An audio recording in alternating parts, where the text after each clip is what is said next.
కంటి కింద చాలా మందికి జెనెటికల్‌గా తల్లి నుంచో, తండ్రి నుంచో జెనెటికల్‌గా వచ్చే క్యారీ బ్యాగ్స్ అంటారు. ఒక వయసొచ్చాక రావడం వేరు. చిన్న వయసులోనే చాలా మందికి ఉంటుంటాయి. సో, దానికి సొల్యూషన్ ఏంటి?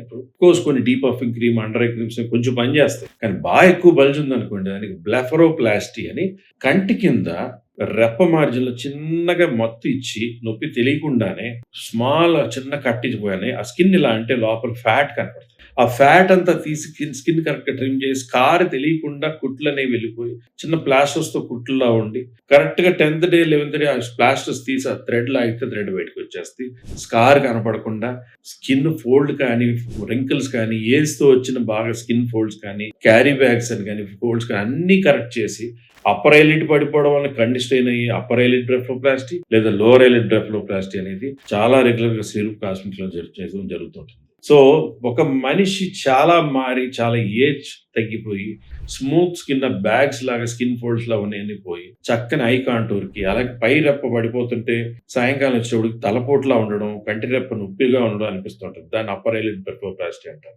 హార్డ్‌లీ 1 అవర్‌లో అయిపోతుంది. సో, దానికి సైడ్ ఎఫెక్ట్స్ ఏమి ఉండవు. కొంచెం ఎర్రగా కందినట్టు వారం రోజులు ఉండడం, కొంచెం మైల్డ్ పెయిన్ అనేది 2, 3 డేస్ ఉండడం తప్ప అంతకు మించి ఏముండదు.